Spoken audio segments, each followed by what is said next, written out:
উম্মতিরা মার খাবে। কারণ কি হবে ইয়া রাসূলুল্লাহ, আল্লাহ নবী জানিয়ে দিলে তারা বড় নবী হয়ে যাবে, এই নবীর কারণে তারা মার খাবে। এ উম্মতে মুহাম্মাদি আমরা এত নবী হয়ে গেলাম, মাত্র 1000 টাকা পাওয়ার জন্য নিজেরা নিজেদের মা বোনদের ঘরে পর্দা থেকে বাইরে বার করে দিলাম। সেখানে মুখ তুলে ফটো তোলা থেকে শুরু করে তাদেরকে আমরা আধার কার্ড ভোটার কার্ড দিয়ে দিলাম। মুসলমানদের বিবাহের আগে যদি খাতুন নাম থাকে, বিবাহের পরে স্বাভাবিক বিবি হয়ে যায় বা ইত্যাদি ইত্যাদি শারীন থাকে না, থাকে না। অনেক আগে বলে গিয়েছিলাম, শুনেছেন কি জানি না, এটা আপনাদেরকে মারার হাত পাতা হচ্ছে। যেমন দেখবেন একটা মুরগিকে ধরার জন্য কি করা হয়, চাল ছড়ায়। মুরগি মাথা হাত করে খেতে খেতে আসা যে চাল ছড়ায়, আস্তে আস্তে আস্তে আস্তে ওখানে ছড়িয়েছে, এখানে ছড়াচ্ছে, আস্তে আস্তে ঘেরার মধ্যে নিয়ে যাচ্ছে। আর ও খেতে খেতে খেতে খেতে খেয়ালই নেই ঘেরার মধ্যেই ঢুকছে, তারপরে ধরে ধরে। তা আমাদেরকে এভাবে চাল ছড়াচ্ছে, 1000, 1200, 500 করে ইমামের বাড়াচ্ছে, আমরা খেয়েই যাচ্ছি। আমাদের খেয়ালই নেই যে ওয়াকাফ কালা কানুন মেনে নিয়েছে, খেয়াল আছে? আমরা ভুলেই গেছি আপনাদের কথা। আমাদের খেয়ালই নেই যে 32,000 চাকরিকে বাঁচাবার জন্য এসআইআর এর ফর্মে সই করে দিয়ে এসছে যে এসআইআর পড়ো বাংলা। আমাদের খেয়ালই নেই। আর এই কথা যখন আব্বাস সিদ্দিকী বুঝাবে, আমার কওমের মধ্যে একদল গাদ্দার আছে, তারা আমার বিরুদ্ধে আপনাদের কাছে শোনাবে। আর আপনাদের মধ্যে থেকে আবার কিছু মানুষ দ্বিধাদ্বন্দ্বে পড়ে যাবে, কি হবে বলবে, কোনটা কি বলবে। একদম ভাবলেন না যে আব্বাস সিদ্দিকী কি জন্য লড়ছে, আর যে আমায় বোঝাতে আসছে শেখার জন্য লড়ছে। আমি তো লড়ছি দুটো কারণ। একটা কারণ, আমি যেমন কারো ধর্মের বিরুদ্ধে নয়, কারো ধর্মের বিরোধী করার পক্ষপাতিত্ব নয়, তেমন আমার ধর্মের বিরোধী কেউ করুক এটাও আমি পছন্দ করি না। দ্বিতীয় নম্বর, আমার কম যেন একটু একজুটের রুটি খেতে পারে, এই জন্যই তো লড়ছি। আমার কি ইন্টারেস্ট আছে? বাবেরা জওয়ানেরা রাসূলুল্লাহ দ্বিতীয় নম্বর কারণ কি বললেন, আমার উম্মতিরা বড় নবী হয়ে যাবে। এত নবী হয়ে গেছি যারা কোরআনের দুশমন, তাদের সঙ্গে আলেম হুজুর মুফতি মাওলানা দল করতে নেমে পড়েছে।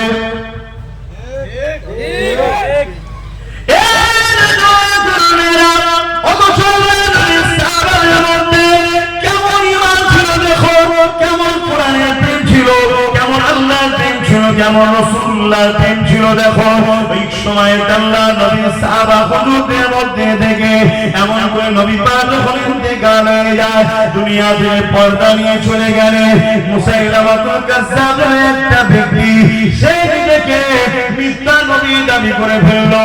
হযরত আবু বকর সিদ্দিক এইভাবে সাহাবা হুজুরদেরকে ডাক দিলেন, হে নবীর সাহাবারা, মুসাইলামাতুল কাজ্জাব সে নিজেকে মিথ্যা নবী দাবি করেছে, একদিকে খতমে নবুওয়াতের বিরোধী করেছে, অপরদিকে কোরআনের একটা আয়াতের বিরোধী করেছে। কোরআনের আয়াতটা কি, মা কানা মুহাম্মাদুন আবা আহাদিন মিন রিজালিকুম ওয়ালাকিন রাসূলুল্লাহি ওয়া খাতামান নবী। আল্লাহ পাক কোরআনের মধ্যে বলছে, ওয়ালাকিন রাসূলুল্লাহি ওয়া খাতামান নবী, আমার নবী পাক হলো শেষ নবী, নবুওয়াত হলো খতম আমার নবীর দ্বারা।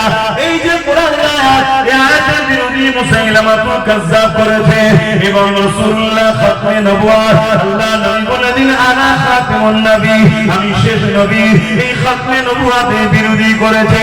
এই জন্য আবু বকর সিদ্দিক সাহাবা হুজুরদেরকে দেখে বলতে লাগলেন, হে সাহাবা ভাইরা, এই মুসাইলামাতুল কাজ্জাব একদিকে যেমন খতমে নবুওয়াতের বিরোধী করেছে, অপরদিকে যেমন আল্লাহ পাকের কোরআনের একটা আয়াতের বিরোধী করেছে।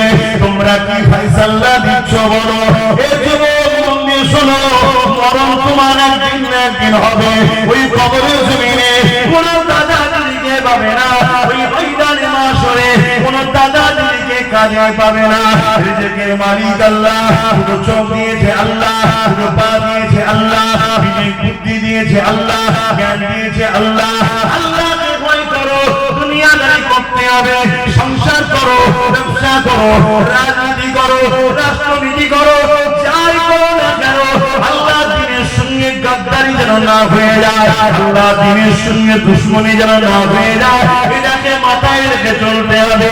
তাই আপনাদেরকে জানাই এই মুসাইলামাতুল কাজ্জাবের বিষয়ে কি করা যায়। হযরত আবু বকর সিদ্দিক সাহাবা হুজুরকে জিজ্ঞাসা করলে, হযরত আবু বকর সিদ্দিকের উত্তরে সাহাবা হুজুররা বললে, হে আমিরুল মুমিনিন, আপনি এখন আমাদের খলিফা, আপনি যা বলবেন আমরা তাতে ঐকমত সহমত দেব।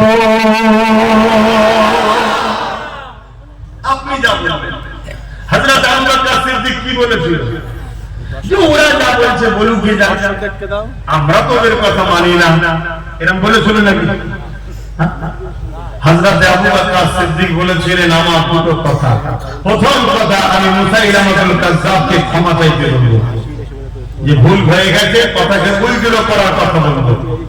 যদি সে উল্টো করে না আমি আবু বকর তার বিরুদ্ধে লড়াই করব। জোরে বলুন সুবহানাল্লাহ। তাহলে আজকের দিনও কেউ যদি বলে কোরআন শেষ হয়ে যাবে, আমার উন্নতি শেষ হবে না, তাহলে আমাদের উচিত তার বিরুদ্ধে কি করা? এই দুটো না, এই দুটো। প্রথম নম্বর হলো তাকে বলবো কথাটাকে উল্টো করো, ঠিক তো নাকি? যে আমার এটা বলা ভুল হয়েছে, আমাকে মাফ করে দাও, ঠিক তো নাকি? আর যদি সে উল্টো করে না যে কোরআনকে ভালোবাসে, যে সিদ্দিক আকবর রাসূলুল্লাহর প্রথম সাহাবীকে মানে, রাসূলকে মানে, দ্বীনকে মানে, তার দ্বিতীয় অবস্থান হলো এই কোরআনের দুশমনের বিরুদ্ধে লড়াই করতে হবে। এ ক্ষমা চেয়েছে? কথা বলুন, ক্ষমা চেয়েছে? আমি হাজার বার করতে বলেছিলাম ক্ষমা চাও, বলেছি না বলেনি? আর প্রতিটা অলিতে গিয়ে বলেছি ক্ষমা চাও, পরিবর্তন হও, বলো আমার ভুল হয়ে গেছে, তাহলে তোমার বিরুদ্ধে আব্বাস সিদ্দিকী কোনোদিন বলবে না। ক্ষমা চাও। তুমি রাজনীতি করছো, রাজনীতি করবে না। তুমি কেন বললে কোরআন শেষ হয়ে যাবে, আমার উন্নতি শেষ হবে না? আরে পরিবর্তন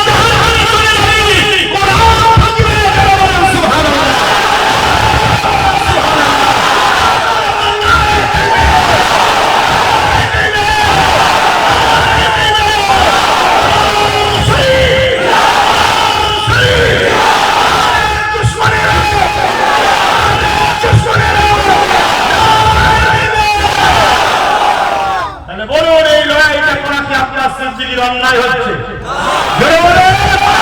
আমি কিসের হুজুর, আমি কিসের পরিচয়, আমি কিসের মুফতি, আমি কিসের বক্তা?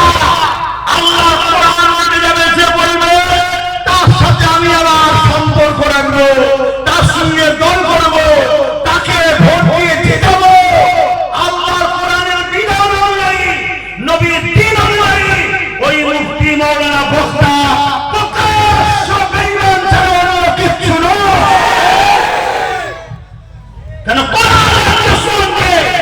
তুমি তাকে বলেছো একবার, যা ভাই আমি আপনার দল করবো, আপনাকে সাথ দেবো, আপনার তো পজিশন খারাপ, মুসলিম সমাজকে বুঝিয়ে আপনার ঝুলিতে রাখবো, সবকিছু করবো, কিন্তু আপনি একবার ওই কথাটাকে উইড্র করে নেন। কি কথা? যে আমার ভুল হয়েছে বলা, কোরআন শেষ হয়ে যাবে কথাটা। আপনার একমত নাকি? কিন্তু এ জাহান্নামী জানে, এ জাহান্নামী জানে যে আমার কথা উইড্র করার দরকার নেই, কারণ আমার কাছে দুটো হাতিয়ার আছে। মুসলমান এমনি আমার কোলে উঠবে, আমার আসলে কোলে এমনি চলে আসছে। কি হাতিয়ার? নাম্বার 1 হাতিয়ার হলো মুনাফিক উলামা আছে আমার সাথে। কি হাতিয়ার? বলুন বলুন বলুন, মুনাফিক উলামা। আর নাম্বার 2, ওই উলামা দ্বারা পাড়ায় পাড়ায় বুঝাবো বিজেপি এসে যাবে। শুনছেন তো নাকি? এই দুটো ছাড়া 3 নম্বর কি আছে বলুন তো? এদিকে মানুষ যাবে, বলুন 3 নম্বর কি আছে? কিন্তু আমি আপনাকে বলছি, আল্লাহর উপরে ভরসা করুন, আল্লাহর উপরে ভরসা করুন। অন্য কোন জায়গায় মুসলমান কি করবে জানি না, দেবঙ্গার মুসলমান 100% সিওর আছে করে। ওটা শুনছেন তো? ভুল করবেন না। আর একটা নওশাদ সিদ্দিকী হয়ে যাবে, চিন্তার কোনো কারণ নেই।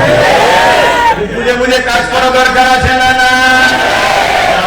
এই যে পাশে নদিয়ায় আর একজন ফোরপাস মানবরূপী পশু কি বলল? কোরআনের সূরা তাওবার ৫ নম্বর আয়াতে নাকি হিংসা ছড়ায়।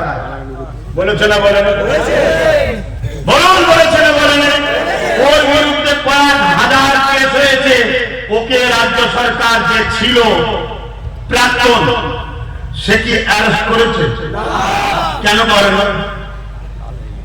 এরা দুজন একই জাতে, একই গোয়ের। এখানে জাতগত ধর্ম বলছি না, কেন আমার কোন লড়াই হিন্দুদের বিরুদ্ধে নয়। নেতাজি কি তার বিরুদ্ধে কি আমরা নাকি? রবীন্দ্রনাথ টেকারের বিরুদ্ধে নাকি? ঈশ্বরচন্দ্রের বিরুদ্ধে নাকি? না। আজও যারা লক্ষ লক্ষ কোটি কোটি হিন্দু আছে মানব প্রেমিক, তারা আমাদের ভাই বোন, তাদের সঙ্গে আমাদের কোনো লড়াই নেই। তার ধর্ম তার উৎসব সে করবে, আমার ধর্ম আমার উৎসব আমার কাছে। কিন্তু মানুষ হিসাবে আমরা সবাই ভারতীয়, আমরা সবাই বাবা মা হওয়া সন্তান, একে অপরে মিলেমিশে থাকবো। কিন্তু এরা একই বলে গেছে। ইও দেখুন কোরআন শেষ হয়ে যাবে বলছে, আর কোরআনের ৫ নম্বর আয়াতে হিংসা। আর এদের মুরব্বী কে যাবে বলবো? এদের মুরব্বী হলো ভারতবর্ষের মুগলে আজম হতভাগা আকবর। এই নাম শোনেন না? এদের প্রেমের আমার মাতা আকবর নামটা, নাম শুনে মগ্ন হয়ে যাবে না? কেন নাম আপনার অনেক রয়েছে, আব্দুল করিম, আব্দুল শরীফ, আর অনেক কিছু রয়েছে। শুনছেন তো নাকি? নাম তার আকবর। সেই আকবর কোরআনকে মিটাবে বলে দ্বীনে ইলাহি লিখেছিল। মুরব্বীরা জানেন তো? আমার কথা শুনছেন তো আপনারা?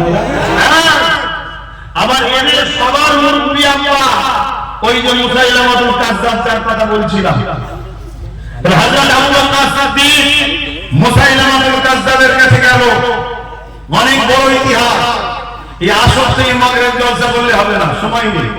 সময় বলবো অনেক ইতিহাস, কিন্তু আমার মধ্যে কি জলসাও আছে। আবার সব 1 বছর আগে কি হয়ে আছে করা যাবে। তো ভাইরা, এত সুন্দর বাগান জানলে 2, 3টে থেকে 5টা করলে আরো ভালো ছিল। 5টা থেকে নামাজ পড়লে ভালো হতো। কেন 2 ঘন্টা মিনিমাম না হলে ওষুধ ঠিকভাবে দেওয়া যায় না, চিকিৎসা একটু ভালো করে করতে হয় না? কিন্তু বলুন আব্বাস সিদ্দিকী লড়ছে কি জন্য? কোরআনের পক্ষে না বিরুদ্ধে? আর যারা কোরআনের দুশমন, তাদের বিরুদ্ধে দাঁড়িয়ে যাওয়া আমার বিরোধী করছে, তারা কোরআনের বিরোধীকারীদের সাথ দিচ্ছে, তাদেরও হাসর নাসর কোরআনের বিরোধীকারীদের সঙ্গেই হবে। ঠিক না? ঠিক। তো ভাইরা, যুগে যুগে লড়াই হয়েছে, আজও হচ্ছে, আগামীকালও হবে। তাই একটা কথা বলে যাচ্ছি, দুনিয়াদারি করতে হবে। দুনিয়াদারি করুন। দুনিয়াদারি করতে গিয়ে যেন ইসলামের সঙ্গে গাদ্দারি, দুশমনি না হয়ে যায়, এটা মাথায় রাখতে হবে। তাহলে আমি তার সাথে প্রথম কিন্তু বিরোধীতে যাইনি। আমি পেয়েছি সে ক্ষমাটা। ক্ষমা যখন চাইবে না, তাহলে তার বিরুদ্ধে কথা বলা দরকার আছে না? না। আপনারা কি বলছেন? বলা দরকার আছে না? না। হযরত আবু বকর সিদ্দিক গিয়ে বলল, এ মুসাইলামা, তুমি তোমার কথাকে উল্টো করে দাও, যে ভুল হয়েছে বলো। কেন কোরআন যেখানে বলছে মুহাম্মদ সাল্লাল্লাহু আলাইহি ওয়াসাল্লাম শেষ নবী, তুমি কি করে দাবি করলে যে তুমি নিজেকে খতমে নবুওয়াতের বিরুদ্ধে চার করে নিজেকে নবী দাবি করলে কি করে? ওই সময়তে ওই মুসাইলামাতুল কাযযাব সে হযরত আবু বকর সিদ্দিকের কথা মানলো না। হযরত আবু বকর সিদ্দিকের সঙ্গে সে লড়াই লেগে গেল। হযরত আবু বকর সিদ্দিকের সঙ্গে 10,000 সাহাবী ছিলেন, আর মুসাইলামাতুল কাযযাবের সঙ্গে 90,000 ছিল। কত? 90,000। আরে সংখ্যা দেখলে হবে না। মুসাইলামাতুল কাযযাবের দিকে ছিল ভাড়াটিয়া, আর আবু বকর সিদ্দিকের দিকে ছিল দিল থেকে। এই 10,000 এর সামনে 90,000 টিকে দাঁড়াতে পারলো না। জোরে বলুন সুবহানাল্লাহ। আজও বলুন সুবহানাল্লাহ। আজকেও যদি মনে করো কোন জালিম, অত্যাচারী, সমাজ বিরোধী, গরিবের জিনিসপত্র, দেশের সম্পদকে চুরি করে যদি আমাদের মোকাবেলায় নামে, হয়তো দেখছেন তার দিকে টাকার জোরে লোক বেশি, লোক বল বেশি, লোক যাচ্ছে বেশি, লোক অনেক কিছু আছে দেখছে, কিন্তু মনে রাখবেন ওগুলো ভাড়াতে আসছে। ভাড়াতে ও ক্ষমতায় টিকে থাকা বেশিক্ষণ সম্ভব নয়। যতক্ষণ দিচ্ছে ততক্ষণ আছি, ভেতর ভেতর থেকে সব অন্ত দিকে চলে যাচ্ছে। হয়তো তোমার আমার কাছে চাল চুরি করার টাকা নেই, কিন্তু মনে রাখবে তোমার আমার হৃদয়ে একে অপরের জন্য ভালোবাসা আছে না না? যুগে যুগে আমরা এই ভালোবাসাতেই বিজয় লাভ করেছি। জোরে বলুন সুবহানাল্লাহ। জিতার আগে যদি জিতার আগে যদি চাল চুরি করে খা, তাহলে জিতার পরে কি চুরি করবি? কথা মাথায় ঘুরছে না? ধরে নে, একটু পরিবর্তন হন, সাবধান হয়ে চলে। আমার কথা কষ্ট দিচ্ছে, কষ্ট দিচ্ছে। সাক্ষী দেন আমার সঙ্গে সহমত দেন। সহমত নাকি হাত ঠান্ডা করে তুলে রাখেন? সহমত নাকি? কষ্ট দিচ্ছে আপনাদের, কষ্ট দিচ্ছে আপনাদের, হাত না বা। মনে রাখবে সব কিছু মেনে নেওয়া যেতে পারে। কেউ যদি বলে ওয়াকাফকে মিটিয়ে দেবো, মসজিদ মাদ্রাসা কবরস্থান ঈদগাহ খানকাকে, আর তুমি যত বড় ফেরেশতা সেজে বলো আমি ভালো, কিন্তু তোমার নেতা নেত্রী তো চোর। তোমার নেতা নেত্রী কবরস্থানের দুশমন, তোমার নেতা নেত্রী মসজিদের দুশমন, তোমার নেতা নেত্রী ওয়াকাফের দুশমন। তুমি যতই ভালো সেজে থাকো যে আমি তো খুব ভালো কাজ করি গো, তুমি যতই ভালো কাজ করো, তুমি হয়তো ভালো জিনিস, কথা বুঝে আসছে, আপেল আঙ্গুর বেদানা ভালো জিনিস, কিন্তু যে প্লেটের উপর তুমি রেখেছো এই প্লেটটা টয়লেট পরিষ্কার করা হয়, আর ওই জিনিসের রুচি লাগবে ভাই। তুমি যে দলের নাম লিখিয়েছো ও দলের নেতা নেত্রী ওয়াকাফের বন্ধনা দুশমন। জোরে বলুন, কেন্দ্রের বিজেপি সরকার ওয়াকাফকে মিটাতে চাইছে, হ্যাঁ না না? রাজ্য সরকার বিজেপির সঙ্গে সাথ দিয়েছে, হ্যাঁ কি না? তাহলে বলুন, যারা আমার মসজিদ মাদ্রাসা ওয়াকাফের দুশমন, তাদেরকে আমরা ভোট দিয়ে ইসলামের দুশমনকে শক্তিশালী করলে আমরা আল্লাহর কাছে মুখ দেখাতে পারবো? যদি জানতাম বিকল্প নেই আলাদা কথা। অপর দিকে একজন যাচ্ছে, আসো আমার সাথ দাও, যে কিনা মসজিদ মাদ্রাসার দুশমন, আর একজন বলছে আমার সাথ দাও, যে কিনা মসজিদ মাদ্রাসা বাঁচাতে গিয়ে সুপ্রিম কোর্টে কেস চালাচ্ছে এখনো, এবং রাস্তায় নামার জন্য জালিমরা ধরে জেলে দিয়েছে। তাহলে বলো যে ওয়াকাফের দুশমন তার সাথে না ওয়াকাফের বন্ধু যে তার সাথে? ধরে বলো, ওয়াকাফের দুশমন কেন্দ্র সরকার, ওয়াকাফের দুশমন রাজ্য সরকার, ওয়াকাফের দুশমন ইরাক দুশমনি করেছে না করেনি? অপরদিকে ওই একটাই ছেলে নওশাদ সিদ্দিকী ওয়াকাফকে বাঁচাবার জন্য জেল খেটেছে না খাটেনি? ওয়াকাফকে বাঁচাবার জন্য সুপ্রিম কোর্টে কেস করেছে না করেনি? অতএব তার জন্য আমাদেরকে সহযোগিতা করা দরকার আছে না না? আরে যেই হোক, যেই হোক, মাথার উপরে তো আছে নওশাদ, আর নওশাদের মাথার উপরে তো আছে। কথা মাথায় ঢুকছে না? ঢোকে রে? তোমার কারোর মধ্যে যাচ্ছে না তো? হুজুর জলসা এসে এখন ডাইরেক্ট ডাইরেক্ট হয়ে যাচ্ছে না? এখন আর ডাইরেক্ট ডাইরেক্টের ব্যাপার নেই তো, সব তো হয়ে গেছে, মিশে গেছে তো। আগে বলতো হুজুর কেন রাজনীতির কথা বলবে, এখন হুজুর ক্যান্ডিডেট হয়ে গেছে। আগে বলতো মুফতি মাওলানা রাজনীতির কথা বলবে কেন, এখন মুফতি মাওলানা এসে নমস্কার করছে। সেই জায়গায় আব্বাস সিদ্দিকী মসজিদ মাদ্রাসা ওয়াকাফকে বাঁচাবার জন্য কথা বলার অধিকার নেই? একটা মুফতি, একটা মাওলানা, একটা হুজুর যদি ইসলামের দুশমন দিদি মুদির গদি বাঁচাবার জন্য চিল্লায়, তাহলে আমি মসজিদ মাদ্রাসার জন্য একটা শক্তি করার জন্য চিল্লাতে পারি না? অপরাধটা কি করছি? কথা মাথায় ঢুকছে? আর এই সময় একটু বেশি বলতে হচ্ছে কেন? এখন পরীক্ষা সামনে, এই সময় তো টিপস দিতে হবে, 2-4 হয়। মনে রাখবে, একটা ছিল পুরো বাংলাকে বুঝিয়ে দিয়েছে। আশা করা যাচ্ছে রিপোর্ট তো সব দেখছিলে বাবা, না মোদির মিটিং এ হলো হচ্ছে না দিদির মিটিং এ হলো, চেয়ারকেও লোক জড়ো করতে পারেনি। আবার বিরিয়ানি পয়সা গাড়িতে হচ্ছে রে, আর অপর দিকে ওই একটা, সেই ফেরাউন যেমন একটা ছেলের ভয় দিয়ে মেরে সবাইকে মেরেছে, এখানেও সেই একটার ভয়। তাহলে আল্লাহ চাইলে তার সাথে যদি কয়েকটা হয়, লড়াই করার একটা জায়গা হবে না? এই বিশ্বাস আপনাদের আছে তো? তাই একটুখানি বলুন আমার সাথে একমত, নওশাদের সাথ দেবেন তো? একদম ওপেন করে দিলাম, একদম ঠিক বলছে। আপনারা হাত তুলবেন না, আপনার দিকে ক্যামেরা আছে না, আপনারা হাত তুলবেন না কেন? আপনার দিকে ক্যামেরা। এরা কিচ্ছু পাবে না, রাস্তাতে গরিবের ঘর বানাবো। তোর যদি এতই সাহস, এতই বাহাদুরি, এতই পাওয়ার, তোর গ্রামের প্রেসিডেন্ট কথা বুঝছেন না? বলে বাবা, তুই গরিবদেরকে জুলুম করছিস কেন? গরিবকে জুলুম করতে ফেরাউনের কাজ, নমরুদের কাজ, সাদ্দাদের কাজ।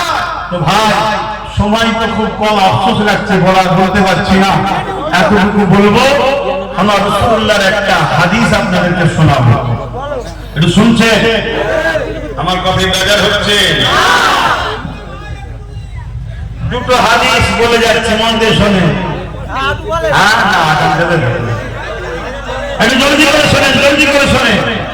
নাম্বার 1, ঈমান আছে না নেই জানবেন কি করে? খুব মন দিয়ে শোনেন। আল্লাহ নবী বললেন, একটা সময় আসবে মসজিদ ভর্তি লোক থাকবে, একটা শুধু ঈমানদার থাকবে না। আল্লাহ নবী আরো বললেন, একটা সময় আসবে আখিরি জামানাতে হাতে তালুতে আগুন রাখার থেকেও ঈমান বাঁচানো বড় কষ্ট হবে। আল্লাহ নবী আর একটা হাদিসে বললেন, একটা সময় আসবে আখিরি জামানাতে আসমানের নিচে জমিনের উপরে সব থেকে নিকৃষ্ট হবে একদল উলামা। খুব কন্টেক্ট কিনে মারে আপনার সিদ্দিকের সঙ্গে সব পেনশাট পরা দাঁড়িয়ে চাচা, পেনশাট পরা দাঁড়িয়ে চাচা। কিন্তু নবী বলেন, আখিরি জামানায় আসমানের নিচে জমিনের উপরে সব থেকে নিকৃষ্ট হবে পেনশাট পরা দাঁড়িয়ে চাচা। বলেছেন পেনশাট পরে দাঁড়িয়ে চাচা অন্যায় করছে। কালকে আল্লাহ করে দাঁড়িয়ে রাখবে, প্যান্ট শার্ট খুলে পাঞ্জাবি জুব্বা পরবে, হজ করবে, নামাজও পড়বে, তওবা তিল্লাহ করবে, আল্লাহ সব মাফও করে দেবে, বলুন ইনশাআল্লাহ। নবী বলেছে একদল উলামা, শুনছেন আমার? আর এইগুলো বলে দিয়ে বলি আমার পিছনে একদল উলামা লেগে গেছে। সব উলামা না, প্রচুর উলামা আছে আমার পক্ষে কথা বলে, ঠিক আছে, কিন্তু বলতে তারা পারে না কেন? তাদেরও অনেক বাধ্যবাধকতা থাকে। কথা বুঝে যাচ্ছে? সবাই তো দাদা হুজুর আমরা নয় রে বাবা, সবাই একটা হাত দিলে কেন আল্লাহ এতগুলোকে জড়ো করে? এই জন্য তাদের মধ্যে হিকমতে চলতে হবে। কিন্তু প্রচুর উলামা আছে যারা দিল থেকে আব্বাস সিদ্দিকের জন্য দোয়া করে, ভালোবাসে, সাথ দেয়। কথা বুঝে যাচ্ছে? কিন্তু একজন উলামা আছে জমিনের উপরে, আসমানের নিচে, রাসূল বলল যারা সব থেকে নিকৃষ্ট। আর নমুনা দেখুন না, নমুনা হাতে রাখতে প্রমাণ হচ্ছে নয়, তার হাতে রাখতে প্রমাণ হচ্ছে। আজ এই কয়েকদিন আগে কেউ যদি বলে যে ভাই আমি ওসব পুরাতন ছেড়ে দাও, আমি ঢুকার পর থেকে আমি তো ঢুকেছি পরিবর্তন করতে, সংযোজন করতে।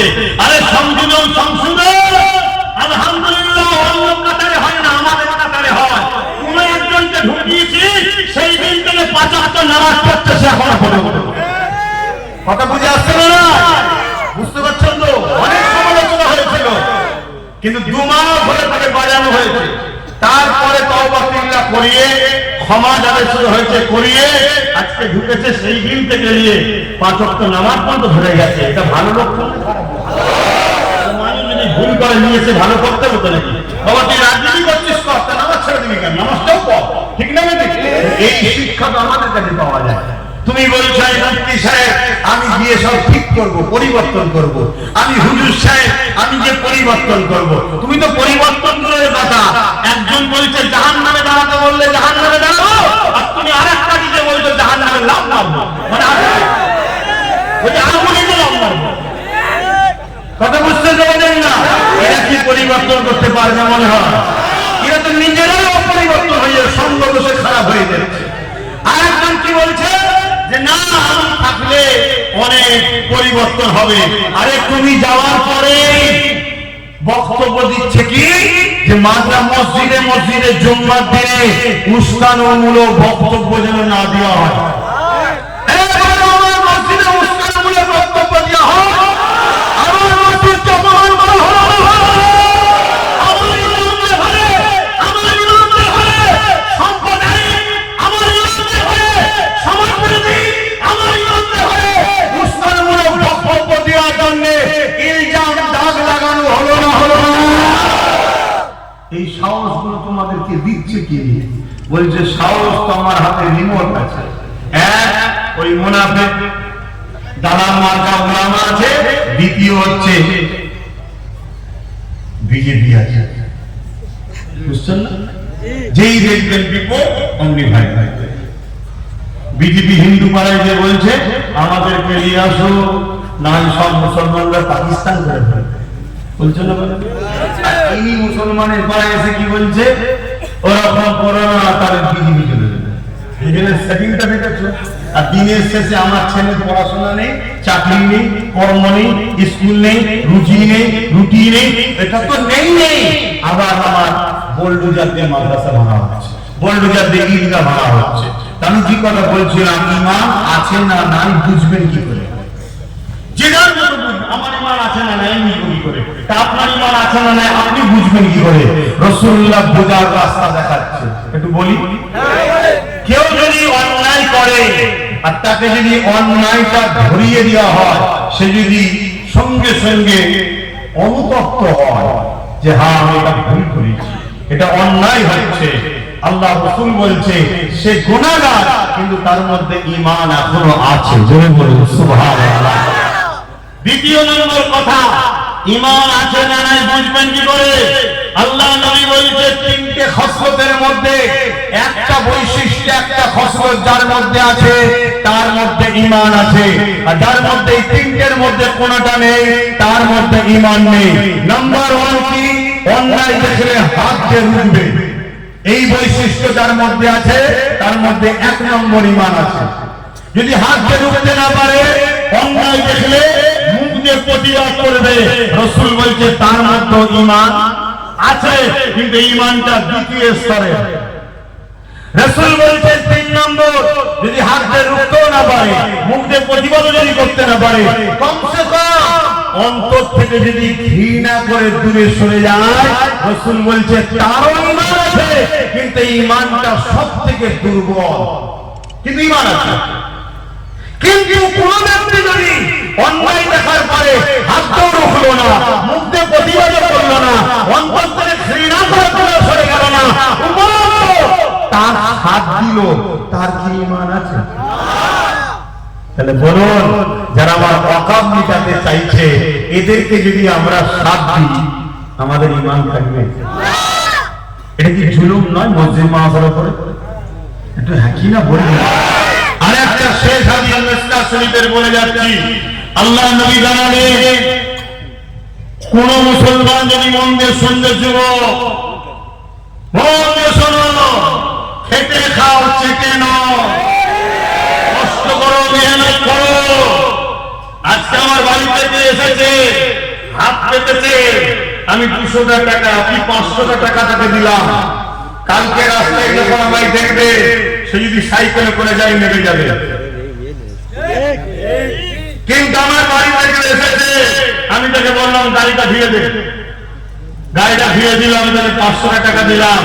কালকে কিন্তু সে আমাকে দেখে নত হবে না, কেন মেহনত করেছি তুই দিয়েছিস। হাতে খেতে খাও, চেটে নাও। তো ভাইরা, আল্লাহ রাসূল বলছে মিসকাত শরীফে, কোন মুসলমান যদি জালিম অত্যাচারী জানার পর শক্তিশালী করার জন্য তার সাথ দেয়, ওই মুসলমান ইসলাম থেকে বেরিয়ে যাবে। যে ইসলাম থেকে বেরিয়ে যায়, তার দাড়ি, তার টুপি, তার নামাজ, তার রোজা, তার হজ কোনো কাজে লাগবে? সে জান্নাতে কখনো যাবে? তাহলে কে কোন মুসলমান যদি অত্যাচারী জালিম জানার পর, আর এই কথাটা যখনই বলেছি না, আমার বাড়ির কোন একটা মুরব্বীর বক্তব্যকে ভাইরাল হচ্ছে। কোন একটা মুরব্বী বলেছিল, বাবা একে একটু দেখলে হয়, এরকম কিছু একটা বলেছে। তো কবে বলেছিল? 15 বছর আগে বলেছিল। তখন কি বলেছিল নাকি মাদ্রাসা কি বলে কোরআন শেষ বলেছিল? তখন তো জুলুমের কথা বলে।